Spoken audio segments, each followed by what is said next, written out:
May all the people who need refuah and all the good brachot and shefra be answered from the promise of the Zera Shimshon. Amen. And may we all see, especially during this special time, may we all see the Geula very soon. So this week's Parshat Matot Masei, we'll be learning Torah Dalid in right there. The books, Torah Dalid of Matot. It's a unique approach as to why Hashem about the battle of Midian. So if we look in the Parsha in Perek Lamed Aleph, Sukkim Aleph through Gimel, Hashem says, "Vayodeber Hashem al Moshe lemor nekom nikmat bnei Yisrael me'et hamidyanim." Right, take revenge, take vengeance for the children of Israel.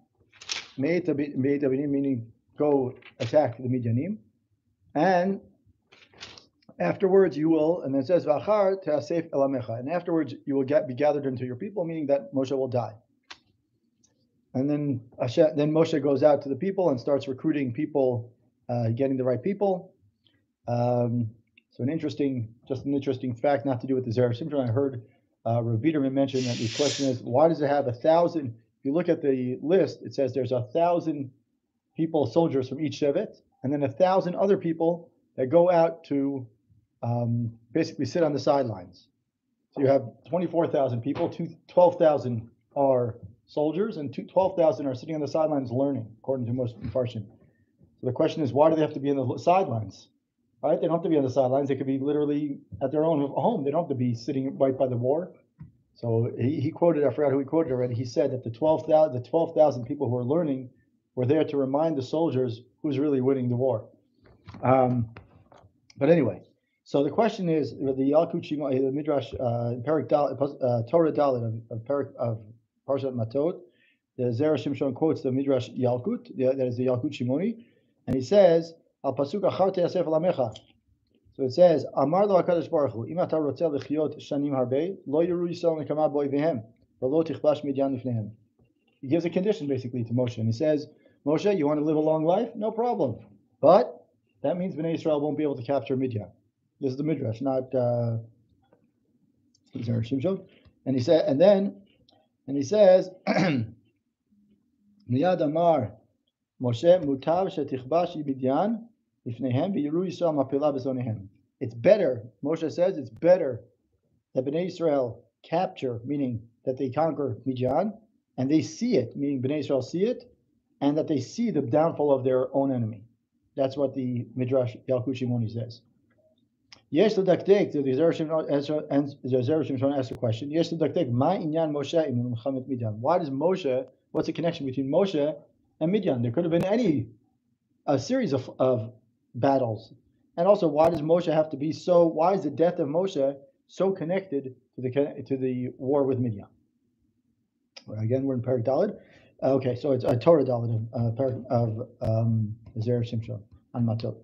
V'yesh lomar shekatvu mekubalim. So this is the first part, is a little bit of Kabbalistic work. He starts with Kabbalistic work. So far, I haven't found it. I looked in several places. There's something similar in what's called the Yalkut Reuveni, but there's not exactly word for word. And he says, Shekol melech osar sheba la'asot nekama be'ezo umah. Any Jewish king or ruler who wants to take revenge and avenge the pride of the Jewish people with any nation, it means he has to have a connection with that nation. So that's already the beginning, meaning that's kind of like he's setting it up already, saying is that this is the paradigm for almost all Jewish history. The Zera Shimshon is quoting this place, and he's basically saying is that every battle, you'll see that the person who's leading the battle is somewhat connected in some way to the fight itself. And he gives an example. He says, "Kigon Pinchas sheba mibnot." The Zera Shimshon is quoting these mikubalim, these Kabbalists, and he says, "The chibur v'kishor imotam." He says, "Kigon Pinchas sheba mibnot Putiel." That was last week's parsha. Pinchas came from the children of Putiel, the children of Yitro. So he was the one who could go out and fight the people, the Cosby and Zimri, because Cosby, she was from from the Bnot Putiel, and therefore Asani Kama ben Midian. Pinchas was the one who could go and fight and battle Midian because he was from Midian itself.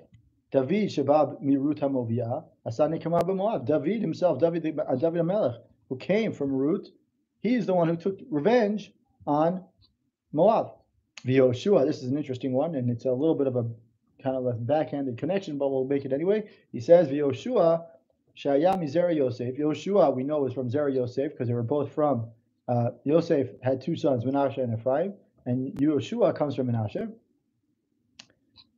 Yosef, Shenitkadel Beit Potiphar, right? Yosef was raised in Beit Potiphar. The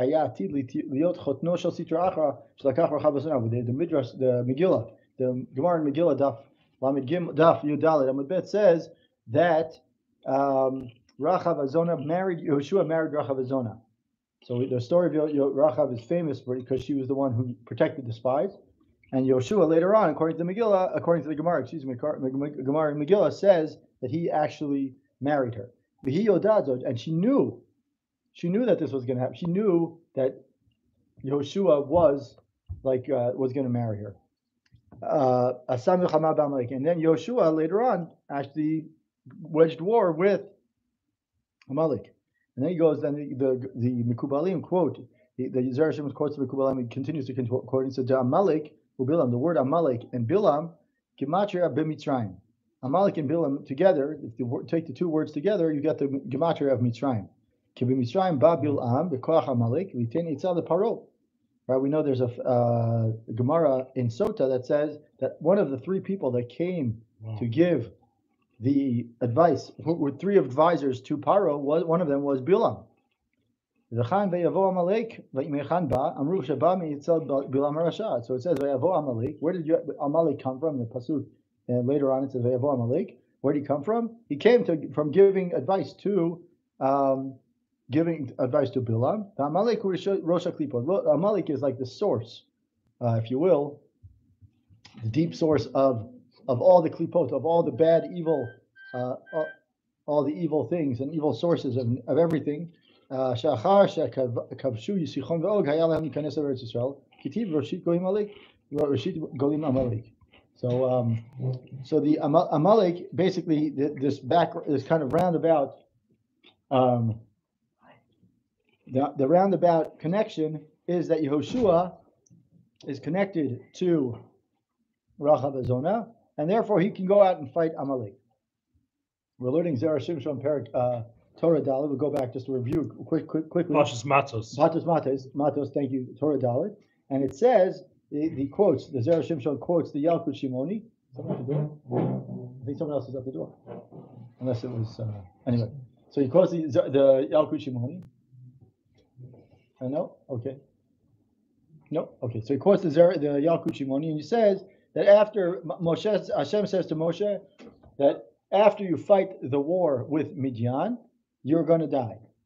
And the Gemara, the Midrash, Yalkut Shimoni says that Hashem says to Moshe, if you want to live a long life, then we can't kill the Midianim. And if you don't, I'll kill them. Yisrael will conquer. So Moshe says to Hashem, I'd rather that Bnei Israel conquer Midian right away on the spot, and that they should see the downfall of their enemies, and I'll be willing to give up my own pride, basically, my own long life. So that's already a lesson. One of the things that we should learn, quick lesson, is that we should learn a lesson of humility. That Moshe could have easily said is no, I'll live a long life, right? But there was obviously a reason why he said no. I'm willing to give up. So that's already a lesson in humility that we should have in our own selves. I mean, what we should take upon ourselves a little bit more humility and willing to swallow our pride. But anyway, so the Zera Shimshon asked the question, what is the connection between Moshe and Midian? Right? What's the connection between Milchemet Midian and Moshe? Why does Moshe? Because in the pasuk it doesn't. There's a connection. The only connection that we can think of, or natural connection we can think of, is that Midian. Last week's parsha, Midian was obviously the source of all the chait, and therefore Moshe says, I want to do one more. I want to go to battle. But other than that, there's really no good connection. So the Zera Shimshon quotes the Mekubalim, which is called the Yalkut Ruveni, at least here it calls it the Yalkut Ruveni, and he says that every Jewish king or leader who wants to take revenge against the nation has to have some sort of connection to that nation. Otherwise, it doesn't work. And then he brings a few examples. Pinchas Shabami Benot Putiel, Asani Kamab Minyan. Right? Pinchas, who came from the Benot Putiel, meaning he was either a grandchild or a child of one of the daughters of Putiel, meaning Yitro. He was able of Yitro, which are the daughters of Midian, and therefore he came and he could do take revenge on Midian. David, that came from Ruth, he was the one who could take revenge on Moab. Yoshua, he makes a connection between Yoshua, Yosef, and Potiphar and Bilam, and he basically says that Yoshua can take a connection. It can take revenge against Amalek, which we know that happens later on in Sefer Yoshua. Anyways, so far we have this little setup that basically the Zera Shimshon is saying is that in order for a king or a leader to take revenge, a Jewish king or leader to take revenge on a nation within the history of Jewish people, they have to have some sort of connection to it. That's so far what we've got. So far that's what we've got. It's still a little unclear, but we'll get to it in a second. We're going to see. What's that? Right. This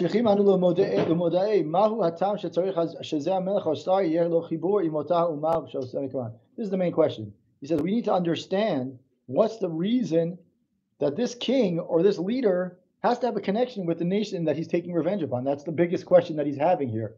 And now I have to honestly, this was the most, there are a lot of Rabbanim who wrote Svarim. Most Rabbanim who write Svarim either that they're known for their halacha, or some are known for their Hasidus, and some are known for their Kabbalah. But not many. We know that the Zera Shimshon was very strong and very well founded and well established in almost all of them, if I'm not mistaken. So he brings a beautiful connection between. And funny that you walk in with your shirt that says gratitude. On the title that I wrote here for this Torah, it says gratitude. Wow. I'm just right here. It says gratitude here. Anyway, so we're just getting into it. So it says. So he says is we have to understand what is the connection between Moshe Rabbeinu and the death of Moshe Rabbeinu and and the war with Midian. The Midrash in Yalkut Shimoni basically has a Midrash. He quotes a Midrash that basically there was a conversation between Hashem and Moshe. I'm just repeating again for those who are listening. I'm repeating the third time. I'll repeat it 5 times even. But basically, Hashem and Moshe have a conversation. Hashem says to Moshe, "If you want to live a long life, I'll grant you that wish to live a long life, but that means Bnei Israel won't win the war of Midian." Because if you look at the pasuk, it says, "Nikom mikmat, take revenge. Bnei Israel should take revenge from the Midianim. Achar te'asef alamecha. Then you will then you will pass away." Josh Dalit. So he says, what is the connection in Matot? So the question is, what is the connection between the two pieces? Meaning there seems to be like some sort of gap in between that doesn't. There's a missing link between the war with Midian and Moshe's passing. So the Midrash says that Hashem has a conversation, and Moshe responds saying, "I'd rather Bnei Israel see the death and the vengeance of the Midianim, and let them conquer the Midian." And they will see the falling, the vengeance of Bnei Israel, of the Midianim dying in their eyes, and I'll take a step back and I'll take a step down. So the question is, what is the connection? And we already quoted the Mikubalim that say that any king or leader, any Jewish king or leader who wants to take revenge or conquer another nation, they have to have some sort of connection to that nation. So he brings 3 examples. Pinchas, who comes from Putiel, meaning the daughters of Midian, right from Midian, and therefore he can go and take revenge in Midian. Same thing with David, who goes from Ruth, and he takes revenge with Moab. Same thing with Yoshua, and he was from the Zera of Yosef, and therefore Yosef, who was married to Potiphar, he goes through a whole connection. Basically saying is that Yoshua has a connection as well. Yeshua has a connection, and therefore he can later on down the line he can fight with Amalek. But the question still remains: is why does the leader have to have the connection to the nation in which he's going to fight with? So as I was saying, is the Zera Shimshon takes an approach that to me is probably one of the, I don't want to say wild, but it's like very unique, something that none of us would have thought of. but it's fascinating and yet fascinating yet very clear at the same time. So he says, "V'yesh loma de'ita b'shulchan aruch orach chaim tashmishe kedusha kigon tikshal tefillin u'mezuzot v'sfarim yesh lam kedusha v'tzarich lingonzan." So there's a halacha that it says in Shulchan Aruch Orach Chaim. It says that anything that tashmish kedusha, like for example the boxes of the tefillin or the bag of the tefillin itself. So when after you wears out or they fall apart. So the halacha is you actually have to, or the cover of the Sefer Torah, or nowadays even when we buy a set of Sfarim, sometimes they come in those sleeves, those little cardboard sleeves. So the halacha actually says if you buy it in the sleeve, and then you take them right out of the sleeve in your house, then you can throw the box out, that little sleeve. But if you put them into your shelf in the sleeve, then you're showing that is already part of the Sfarim, and then you probably need to put those pieces of cardboard into Geniza. Wow. Interestingly, I didn't know that either. I just heard it when I was listening to the Shir to review. Someone said that, and I was like, wow, mind blown. You said for like a talit bag also. Yeah, talit bag also. Yeah. Do you think the plastic? No, the plastic I would not. No. That's just a protective, right? That's less of. Wow. So, but wow. Definitely the tefillin bag. And definitely, I would even go. I would Tashmishay kedusha. You're right. As opposed to the plastic bathroom, I would say for sure. Yeah. As opposed to tashmishay mitzvah, right? The beged itself of tzitzis does not need to be niza. But if it has tzitzis on it, it probably does. But if you take you take the tzitzis off, then it's just a beged. Then it doesn't need anything. It's just the reason why you need to wear tzitzis is because you're wearing a four-corner garment. So it's not really. It's just a secondary level. But anyway, so he says. And then later on it says in that same seif it says da'aron habanui b'choma im hasfarim mitkalkalim bo ein bo kedusha. So a good example would be right here. If you look at the lights, right? So it almost has if you look, you want to make an aron kodesh into that little hole there, right? You want to make an aron kodesh in there. So you carve it out a little bit more, and you put the svarim in there, right? Remember in the olden days, what did you have? The svarim were made out of megillos. They weren't just right. You want to make an aron kodesh in there. So you make it dig it a little deeper, right? You kind of it's already there, the hole's there, but you want to make it deeper so the Sefer Torah goes in. So the halacha is that if I retrofit this little square in the wall after it's already been built, and now that I made that hole, what happens? The Sfarim, of course, says Ima Sfarim mitkalkalim bo ein bo kedusha. Right? Let's say I make a hole, and our lovely cousins sometimes don't do the best job on their work. So when they do that. They make a hole, and what happens? The water comes in, or something starts crumbling, and the books get destroyed, or the Sefer Kodesh, God forbid, get destroyed. So there's no kedusha on that space at all, because it was never ever a tashmish for kedusha. Why not? Because it was ruining it from the. As soon as you made that hole, the hole itself was already destroying the svarim. It wasn't keeping them, it wasn't protecting them. It was actually destroying them. Do you understand? No. Right. So a bookcase. Actually, I learned there was actually a Rav. I forgot who it was already. He said that there was a Rav that was the bookcase. He said, "I want to be buried. I want to make my coffin out of the bookcase that I learned from all the svarim that I used." Because he was like, So the Rav who was giving the shiur over on this piece, he said is halavai that we all should use the bookcase of the amount of svarim that he used, the amount of bookcases that he used.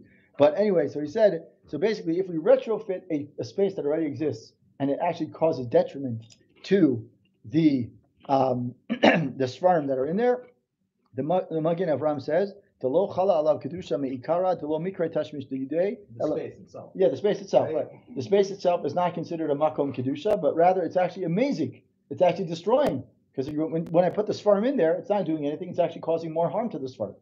That's a little side note, but that side note is going to be very important in a second.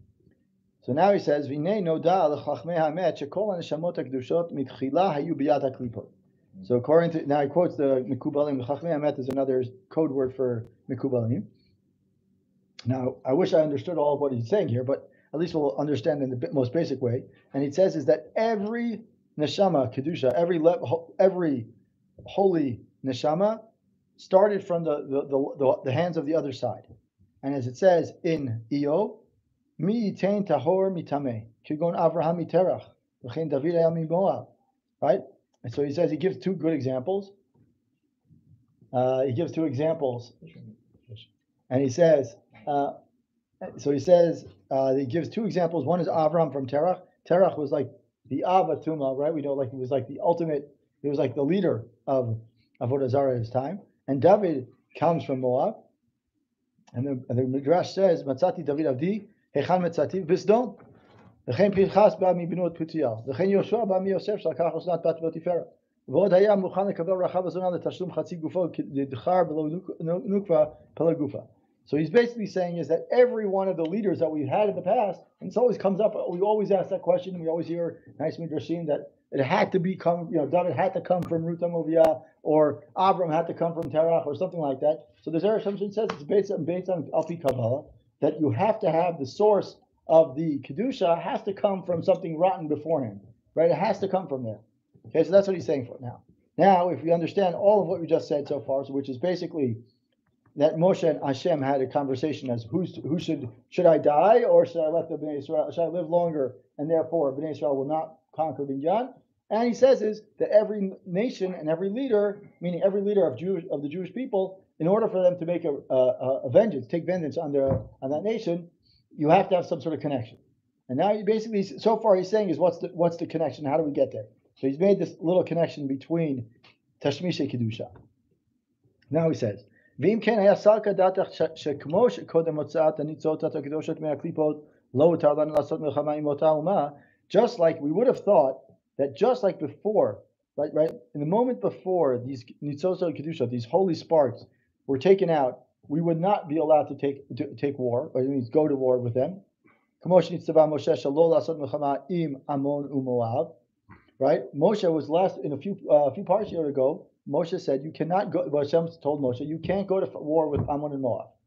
Why not? The Gemara in Baba Kama says, "Bishvil shnei predot tovot atid lotzi mehem." There are two great predot are like calves or female calves, right? He says two beautiful female animals that are going to come out. What are the animals? Ammon and Moab are Nama. Nama is Shlomo Melech's wife. And Ruth from Moab. Because those two nations there's something going to happen there, Hashem says you can't go to war. You can't instigate the war. You can't instigate the war, right? You can create a situation in which is what happens is basically Sichon. Right. Attacking us. Right, you can, right. So he says,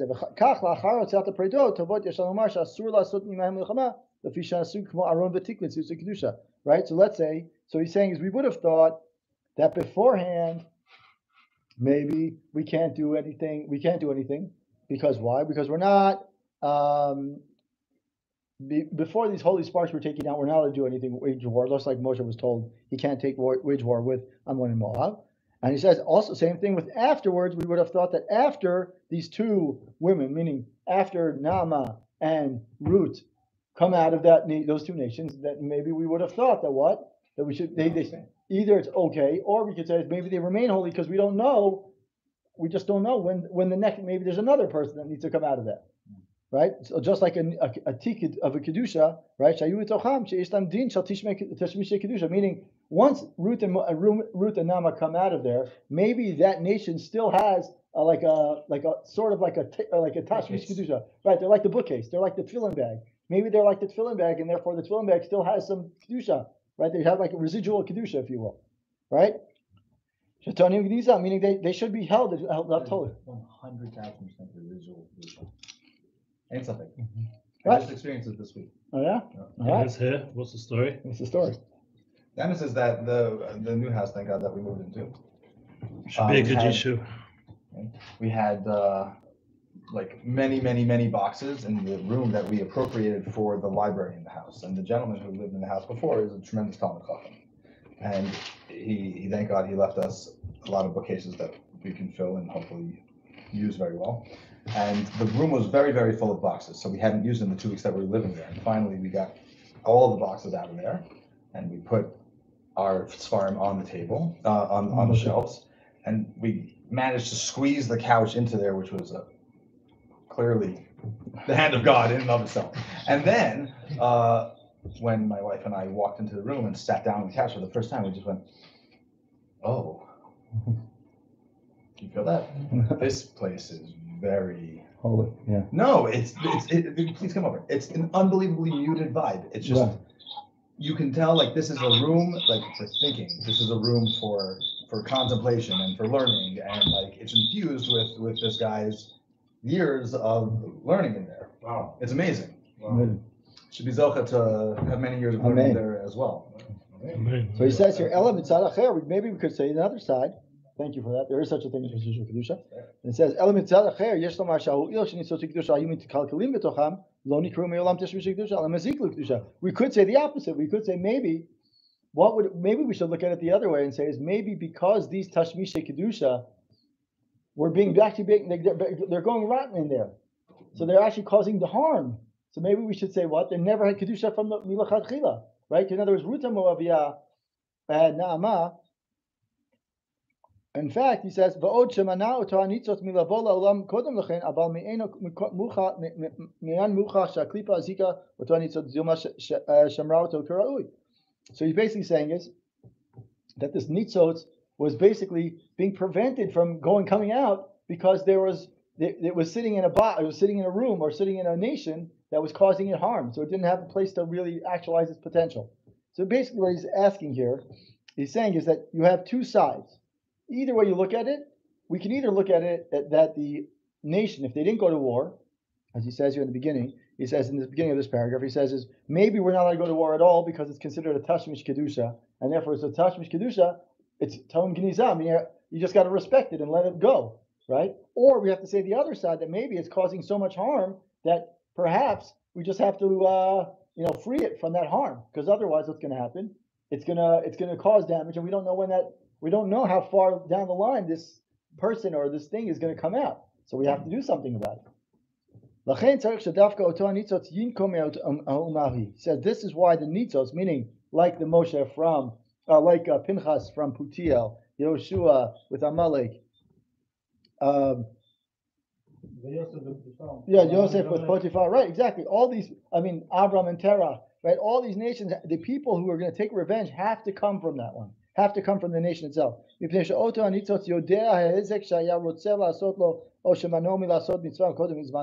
says, he knows, meaning that spark that comes from that nation knows what damage is being caused by that nation. Meaning it's like we all, God forbid, and I don't want to say like it's a bad example, but maybe a good example is, when someone says, does it take one to know one? Meaning, right, there's a famous, does it take one to know, like, God, the Havdil, an alcoholic. So who's the best person to be a social worker? Someone who's gone through, experienced some sort of trauma, and then they can go back and sit with a group of therapy, or an alcoholic can go alcoholic, right? Who's the best person to talk to? Done that. Right, exactly. Right, exactly. So he's saying something. Again, a very bad example, very bad, but the idea is there.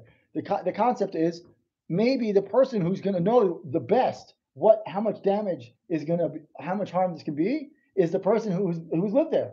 The person grown out of it. Right, he's grown out of it. Who's the nitzos, right? Right, he's grown out of it, and now I go back and say, okay, now I can do it, and now I can tell you. It's experimental. All right. Mute one of them. Anyway, so the idea is, I love hearing myself so much. So anyway, so it's so he says here like this. So he says only that nitzos, like Moshe, or Moshe he's going to get to in a second, with Pinchas, with Midian, etc. Every one of them, they know the damage that they can cause, and therefore, because they know the damage, they're the ones who can cause. They can go to war with that nation. Now he brings another Shulchan Aruch, another quote from the Shulchan Aruch. And look at this fascinating thing. He says, "Hamazik mamon michab ero ve'en yodeh mahizek hanizok nishba v'notel ketzad." So it says here. Let's say Reuven damages Shimon's property. Hold on a second. I'm just having a little. The echo is bothering me a little bit. Nothing. Mine knows what psychedelic color is. I'm not even wearing a tie-dye t-shirt tonight. Okay, there we go. That's classic. Anyway, so he says here. So he says that the Shulchan Aruch says that let's say I damage your property. I say right, and I don't know what's in the property that I damaged. Let's say so. He gives an example. It says here, Haresh lakach kli satu mechavero ve'tudo layam or safro beish ve'taan hanizok shaya malei margiliot ve'kertzei neeman. Right. So he says here, let's say I go into your house, or I take a jewelry box from your house. It's closed. It's sealed. I have no idea what's in there. I throw it into the water. I run it over with my car. I burn it, whatever. And now you say it was filled with pearls. How am I supposed to know what was in there? I don't know. I just took the box. And so the person who was damaged, the box was damaged, right? He's allowed to say is, I swear that there were pearls in there, and therefore you owe me $10,000 or whatever the number is. I'm allowed to be the court. Obviously, you have to swear on it, but you're believed, right? So he says is we may not know the damage, but we know that the neshama does. The neshama knows the damage. Meaning that's what he's trying to use that halacha to kind of say we don't know the damage that was really done, but really the neshama of this nitzot that was really come from this nation, he knows the real damage, right? When we go to, who best to go to when you're trying to be, bring Jews closer to Judaism? What kind of person will be better? Is it be a person who's never experienced the other side? Or is it the person who's experienced it and knows how to talk that language, right? Knows to talk, knows to walk, right? Who's going to do it better, right? So there's an argument on either way. You can make the case either way, but usually predominantly the person who's going to make a better case is going to be the person who says listen, I was there, right? The ex-con is always going to be able to talk to the person who's in jail better than the person who's never been to jail. They're straight. Right, exactly. All those kind of things. So every one of and there's a series of examples that we can use. And he says, look at this.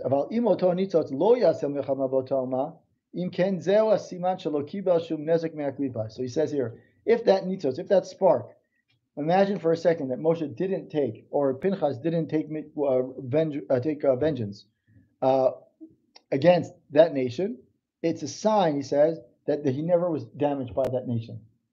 Right? So for example, let's say Pinchas never took the risk that he took.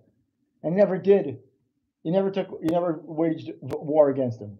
Or or David never waged war with Moab. Right? So what Zera Shimshon is saying is that if you do that, if he doesn't actually go to war with them, it means that he was not really damaged by them as much as he thought he was. Because he's basically saying is that in order for the person to really go to war, it means that you were really damaged, meaning that you were hurt by it. Right? And he's saying if you were hurt by it, you have to then you can go to war. He says, and the nation, so he's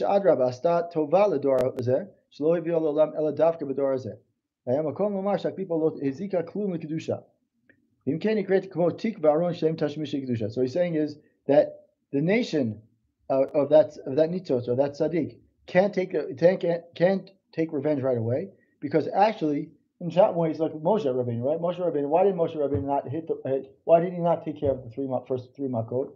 Rashi says it clearly. Rashi says in that situation, those first three makot, because he owes a little bit of hakarat hatov for what happened. He was saved by the land, right? He was saved by the sand because he buried the Egyptian. Buried the Egyptian, right? So he has some sort of level of hakarat hatov. Now the question always becomes, if we look at the Mitzrayim, right? We're allowed to marry third generation Mitzrayim, but we're not allowed to marry first generation Mitzrayim, right? So the Gemara says right away. He says we have to at least acknowledge the fact that they hosted us, right? Right. So again, it's very hard to accept that, and it's very hard to look at many examples, right? And if you look at any example of history, be like, and so I was listening to the shiur about this class, and he says that. Imagine you go away for some place for Shabbos, and no one's hosting you. And some guy says, you can come to my house, and his house is not the house that you were expecting, and he puts you in your room, and he locks the door, and he puts you turn on the light before Shabbos, and you're on the floor. There's no bed, no nothing. Thank you. Right? You still say thank you very much, and you swallow your pride and you leave. Right? So do you appreciate? Do you have hakarat hatov? Yeah, because you didn't have to sleep in the cold. But do you have as much hakarat hatov as that, as a person who hosted you with warmth and a smile and gave you food? No, you don't have the same level, but you have a basic level of hakarat hatov. So he's saying is that the tzaddik, or this nitzos of kedusha, that can't take revenge is because maybe that during that time. Nitzos is a spark, right? Yeah, nitzos is a spark. He's saying maybe that spark of kedusha that was from that person, maybe at the time he didn't really hurt the person, he didn't damage him. He didn't hurt. He didn't do good. We just left him be, and therefore he's like a. And the way to tell is if they go to war against someone else. Yeah, that's what he's saying. It's crazy, isn't it? It's a little crazy. It is a little crazy. Anyway, so he says here, right? The nitzos didn't ask for anything. V'kan min adin shaya Yisrael yasu nikama lifi ma she'chtiam. Ela lifi sheMoshe nitgadel sham. This is now. If you look here, now he brings it all together.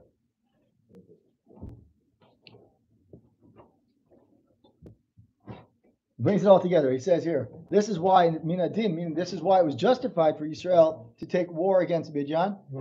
Right? You could say is that maybe they did it. It was a grave sin what they did. What happened? Right? Bnei Yisrael should be able to take Nekama against Midian because of what they did. And it says, Ela lefisha Moshe nitkadel sham and asa isha sham haytat tzricha milchamah zo la'asot al yedei Moshe. It had to be specifically by Moshe, not by anyone else. Moshe had to be the one to fight Midianim. It wasn't that Bnei Yisrael. Yes, Bnei Yisrael, their sin was bad. No one's denying that. And yes, they had just cause. But it had to be Moshe who's the one who says, let's go to war. It had to be Moshe because Moshe is the one who grew up in Midian. He married a Midianite. And therefore, he's the one who says, I know how to get them. I'm the one, I'm the Kedusha, I'm the spark of Kedusha that came out of Midian. And therefore, I'm the one who can tell you how to go to war, wage war. And that's what he says here. To show Bnei Yisrael that these nations, that is Midian, has no din of Tashmish Kedusha. I mean, they don't have to be, they're not protected in some way because they were holding me in as a force of Kedusha. No, they have no Kedusha whatsoever. Right? Had Moshe died before the war with Midian, then Bnei Yisrael basically would never be able to take revenge on Midian. Because Moshe was the one who knew. Moshe was the one who had all the underpinnings of what to do.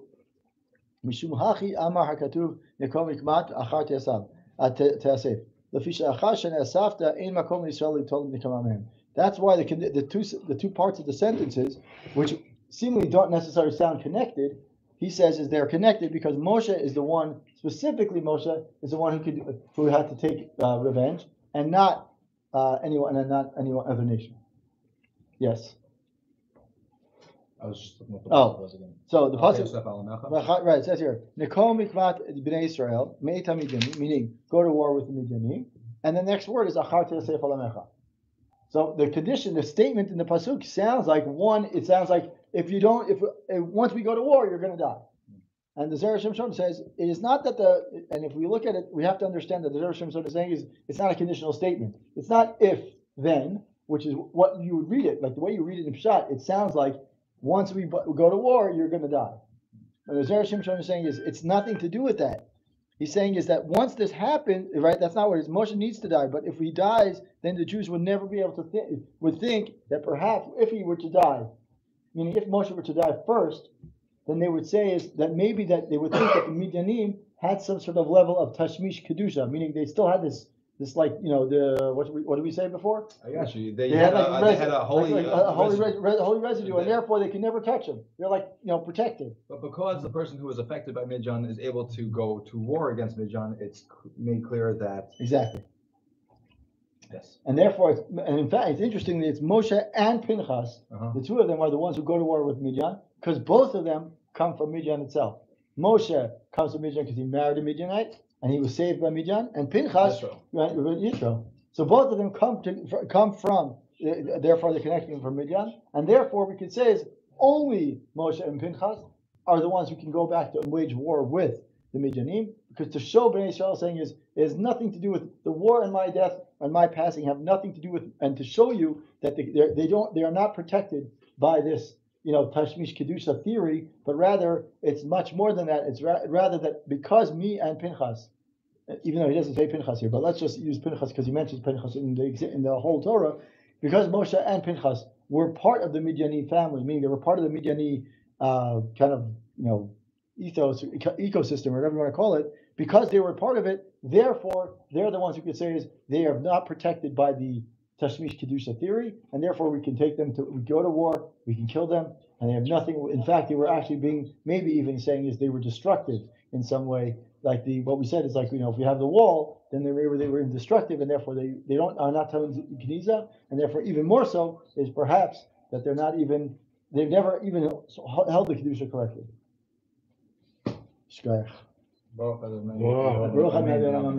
Yes. Good Torah. The next one is even better. I gotta go. It's been a pleasure. I'm so happy I got to do I mean, this still doesn't answer the second Good question. job. You always say this two questions. Remember we got I won't answer it. Zera Shimshon shorts. We've got look over here in the next another paragraph, part coming from Mordecai Holtz. Thank you very much. It says, And Lashon Midrash. דאמר שאם משה היה רוצה לחיות הרבה, לא היה אפשר לשאול אותו לקראתם. It still doesn't answer the question. Yes, no. It doesn't answer that. I was waiting the whole time. I was looking at it. We had the midnight collar. I didn't want to take. Chatzai's collar. We're still live, so let's just say goodbye. Smoked fish is for Goodbye. הצלחה. Part 2 coming soon. Anniversary. Ah. Stay tuned.